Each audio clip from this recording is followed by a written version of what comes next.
Maximum minima की बहुत ही different type है ये, और इस टाइप का क्वेश्चन पूछा जाता रहा है, आईआईटी एडवांस में भी पूछा है और वहीं से इंस्पायर्ड है वैसे क्वेश्चन ये। और इसके अंदर एक पैरामीटर इन्वॉल्व कर देते हैं और उसकी वैल्यू पूछ लेते हैं, और कहीं किसी x इक्वल टू समथिंग, जैसे यहाँ पे x इक्वल टू 1 पर इन्होंने इस फंक्शन को कह दिया कि मैक्सिमम वैल्यू कंटेन करता है, तो पैरामीटर b की वैल्यू आपसे जानना चाह रहा है। तो चलिए इस क्वेश्चन को ट्राई करते हैं। सबसे पहले तो देखो कि एक ब्रांच फंक्शन यहाँ दे रखा है, इसमें लेस देन 1 के लिए ये फंक्शन डिफाइन है और ग्रेटर देन 1 के लिए डेफिनेशन ये दे रखी है। और एक चीज नोटिस करने वाली यहाँ पे सबसे जरूरी है कि किसी एक ब्रांच में आपको पैरामीटर दे रखा है जिसको आपने फाइंड कर रखा है, यानी कि जो ऊपर वाला फंक्शन है वो तो टोटली आपको नोन है, उसको तो आप एग्जामिन कर सकते हैं। तो सबसे पहले मैं ऊपर वाले फंक्शन की बात कर रहा हूँ और इसको मैं देखता हूँ कि आखिर ये है क्या, इसका बिहेवियर क्या है, वो हमें इंक्रीजिंग डिक्रीजिंग देखने से पता पड़ जाता है। तो हमने फंक्शन नोट कर लिया है और हम इसको डिफ्रेंशिएट कर रहे हैं और देखते हैं भाई इसकी नेचर कैसी है। ये बन गया 3x square minus 2x plus 10, और हम एफ डैश एक्स को 0 पुट करते हैं। जब हम 0 पुट करने लगे तो 30 फैक्टर हमसे नहीं हो रहे, ये दिख गया। ठीक है, स्टूडेंट देखो यहीं अटकता है, वो एफ डैश एक्स को 0 पुट करता है, क्रिटिकल पॉइंट निकलता है, फिर चेक करता है कि लेस देन 1 के लिए कोई क्रिटिकल पॉइंट आ रहा है या नहीं आ रहा, और इसके अंदर आपके फैक्टर नहीं हो रहे, तो सीधा 4 से जाता है। तो सीधा 4 में वो डिस्क्रीमेंट सबसे पहले निकालता है, वो होता है बी स्क्वायर माइनस 4ac। लेकिन यहाँ पे आके उसे क्लियर होता है यार इसका तो डिस्क्रीमेंट लेस देन 0 है और ये क्वाड्रेटिक इक्वेशन है, तो श्योर है कि इसका curve above the x axis बनेगा, सिंस इसका ए भी पॉजिटिव, ए का मतलब कोफिशिएंट ऑफ एक्स स्क्वायर। इसका मीनिंग ये एक्सप्रेशन कभी भी 0 नहीं बनेगा, that is always greater than 0। इसका meaning F dash x positive होगा तो ये फंक्शन इंक्रीजिंग हो गया, यानी कि इस केस में कम से कम इस पोलिनोमियल के लिए ये फंक्शन कभी भी डिक्रीजिंग नहीं होगा। तो चलिए ग्राफिकली भी इसको मैं इंटरप्रेट करता हूँ। बेसिक डेफिनेशन होती है मैक्सिमा मिनिमा की, उसको लेके चलेंगे हम। यहाँ हमने एक्स एक्सिस ड्रॉ कर लिया और हम 1 पे बात कर रहे हैं, तो 1 ही हमने केवल यहाँ बना लिया। अब देखिए ये फंक्शन आपको क्या क्या वैल्यू देता है। देखिए 1 पे आपको वैल्यू मिल रही है 1 माइनस 1 प्लस 10 माइनस 7, तो 1 पे आपको वैल्यू मिल रही है यहाँ पे 3, यानी यहाँ पे कहीं आपको 3 मिल गया 1 पे, 1 पे ही वैल्यू आ गई 3। ठीक, और 1 से पीछे यानी कि लेस देन 1 के लिए फंक्शन कैसा बताया मैंने, इंक्रीजिंग।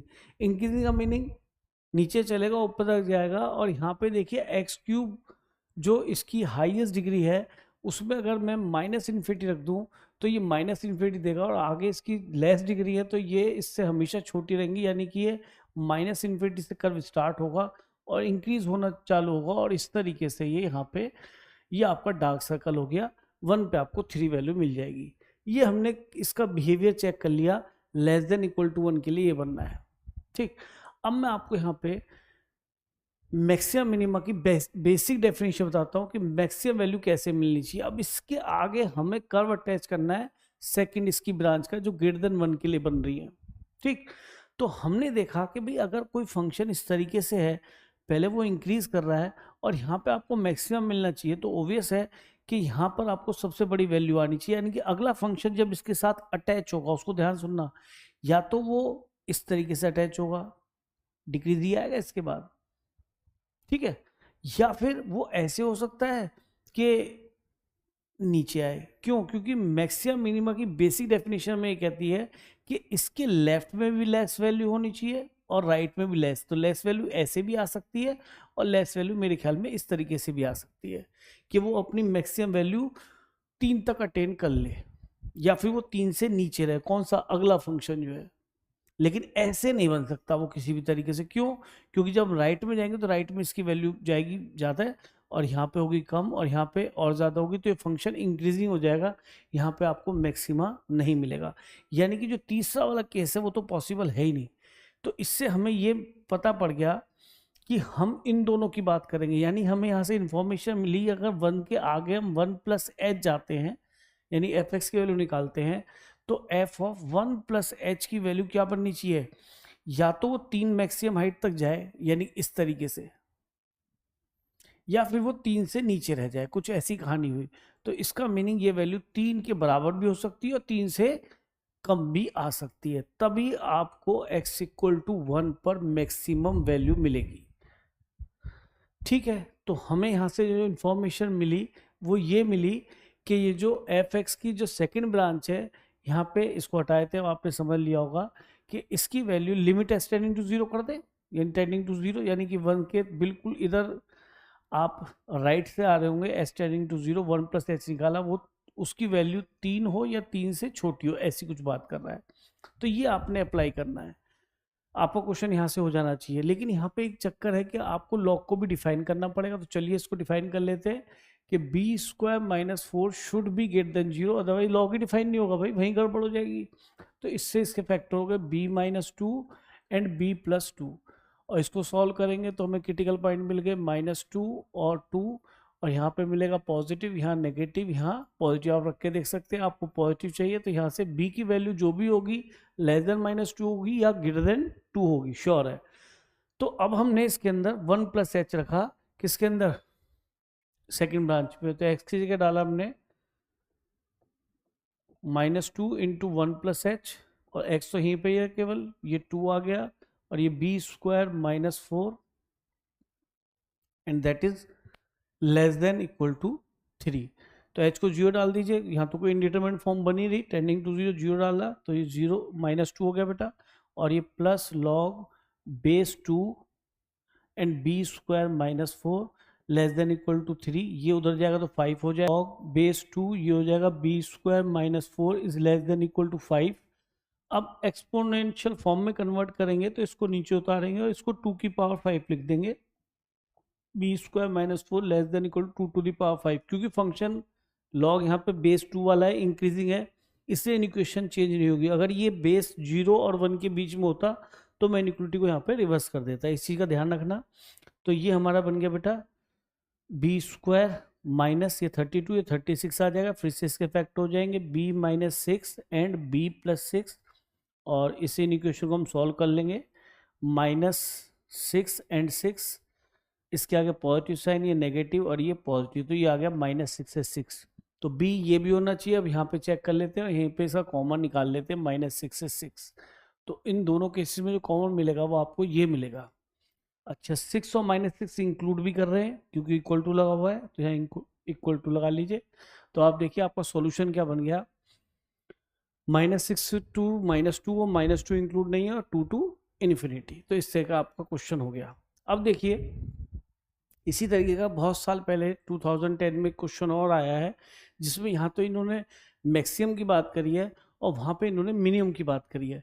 देखिए एक चीज़ ध्यान दो कि मैंने इसको डिक्रीजिंग कर्व ही क्यों बनाया। अगर मैं इस फंक्शन पे और ध्यान दूं, बनना तो डिक्रीजिंग चाहिए, तो कन्फर्म है, क्योंकि इसको यहाँ पे मैक्सिमा अटेन करना है। लेकिन यहाँ पे भी एक फील आ रही है, अगर आप इस वाली ब्रांच का डेरिवेटिव करते हैं से f'(x), तो ये आपको मिलता है -2, which is clearly negative for all values of x, क्योंकि ये तो कांस्टेंट है, इसके अंदर तो कहीं x है ही नहीं, इससे डिक्रीजिंग ही होगा और वो यही होगा। इवन देखिए इसका -2 आ रहा है, ये ax प्लस बी, अगर कोई और प्रॉपर वे में इसको बनाना चाहते हैं तो बेटर ये होगा कि स्लोप -2 वाली लाइन है। अब तो और अच्छा क्लियर हो गया, मैंने यहाँ पे जो लाइन बनेगी या तो ये बनेगी -2 स्लोप वाली, या फिर ये ही बनेगी -2 स्लोप वाली, मतलब डिक्रीजिंग तो बनना ही था, लेकिन यहाँ से और अच्छी क्लियरिटी आ गई कि -2 स्लोप वाली लाइन ही होगी। अब वो उसको आप नीचे ऊपर शिफ्ट कर सकते हैं। 1 पर आपको मैक्सिमम वैल्यू तभी मिलेगी जब लेफ्ट और राइट 1 के नेबरहुड पे आपको दोनों पे ही वैल्यू छोटी मिले और 1 पे आपको मैक्सिमम वैल्यू मिले। तो देखिए यहाँ पे नेक्स्ट ब्रांच का कर्व डिक्रीजिंग बनना जरूरी था, चाहे वो स्ट्रेट लाइन बने या कोई कर्व बने, डिक्रीजिंग ही बनेगा। तो चलिए अब नेक्स्ट क्वेश्चन देख लेते हैं। इसके अंदर वो ये क्वेश्चन 2010 में आया था। अब देखिए यहाँ तो साफ है, ये भी ax प्लस बी, ये भी x प्लस बी, दोनों ही स्ट्रेट लाइन है, लेकिन हमारा पैरामीटर ऊपर वाली ब्रांच में इन्वॉल्व है, तो मैं नीचे वाली ब्रांच को ट्रेस कर लेता हूँ। और यहाँ तो मुझे कुछ करना भी नहीं है क्योंकि बहुत ही इजी क्वेश्चन बन चुका, ये स्ट्रेट लाइन है, दोनों ही कर्व, तो मुझे ज़्यादा प्रॉब्लम इसके अंदर नहीं आएगी। बहुत ध्यान से देखना, इसमें इसने लोकल मिनिमम की बात की है, x इक्वल टू -1 पे, तो हम -1 पे पहुंचे और -1 पे हमने इसकी वैल्यू निकाली। -1 पे आपको क्या दे रहा है, ये 1 दे रहा है, ठीक है। तो -1 पे आपको ये 1 मिल गया, लेकिन ओपन सर्कल मिला क्योंकि -1 इंक्लूड नहीं है। अब इसके आगे चलते हैं, 0 पर हमने वैल्यू देखी इसकी 3 मिल रही है, तो 3 लगभग यहाँ आएगा और ये स्ट्रेट लाइन बनेगी, बिल्कुल इस तरह से निकल जाएगी। यहाँ पे 3 है कहीं 0 पे, और यहाँ पे कहीं आपका -1 पे क्या दिया था इसने, 1 दिया था, यहाँ पे कहीं आपका 1 है। तो इस तरह से कर्व बन रहा है। अब आप देखिए यहाँ पे आपको मिनिमम चाहिए। अब एक चीज बताइए, अगर आपको -1 पे मिनिमम चाहिए और ये वैल्यू ओपन सर्कल है, तो लेफ्ट और राइट पे जो वैल्यू आएंगी दोनों ही बड़ी आएंगी इससे, मतलब जो -1 पे वैल्यू आएगी उससे दोनों ही बड़ी आनी चाहिए, ठीक है। तो इससे ग्रेटर आनी चाहिए, तो जो कर्व आएगा वो ऊपर से ही आना चाहिए। समझ रहे बात को? तो मैंने यहाँ से यही किया कि कर्व बना लिया जबरदस्ती, जबकि ये मुझे साफ दिख रहा है -2 स्लोप का कर्व है। तो -2 स्लोप की स्ट्रेट लाइन बनेगी तो ऑब्ट्यूस एंगल बनाएगी इस तरीके से। तो चलिए बना लेते हैं। तो लाइन को या तो इस तरीके से आना पड़ेगा, फिर इस सर्कल को कंप्लीट कर लेगी, और या फिर ऊपर से आना पड़ेगा। ऐसे कभी नहीं आ सकती नीचे। क्यों? क्योंकि लेफ्ट और राइट पे दोनों ही वैल्यू क्या होनी चाहिए, ग्रेटर होनी चाहिए। उसके लेफ्ट और राइट नेबरहुड पे दोनों ही वैल्यू ग्रेटर होनी चाहिए, तभी आपको -1 पे क्या मिलेगा, मिनिमम मिलेगा। तो इसलिए हम इस वाली लाइन को यहाँ से डिलीट कर देते हैं।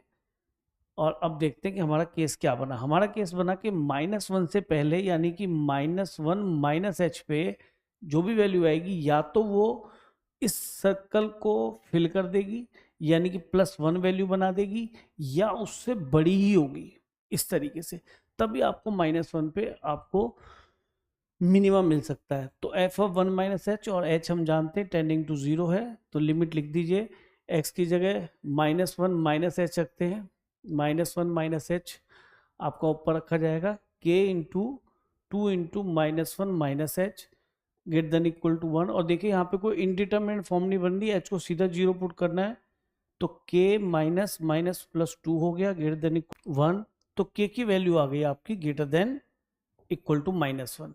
तो -1 और -1 से बड़ी होगी, तो यहाँ पे इन्होंने ऑप्शन के इक्वल टू केवल -1 दे रखा है, तो ये हमारा आंसर इसके अंदर आता है। तो आपने देखे दोनों ही सेम टाइप के क्वेश्चन है। ऐसा ही एक क्वेश्चन IIT एडवांस में भी आया हुआ है, वो भी आप ट्राई कर सकते हैं।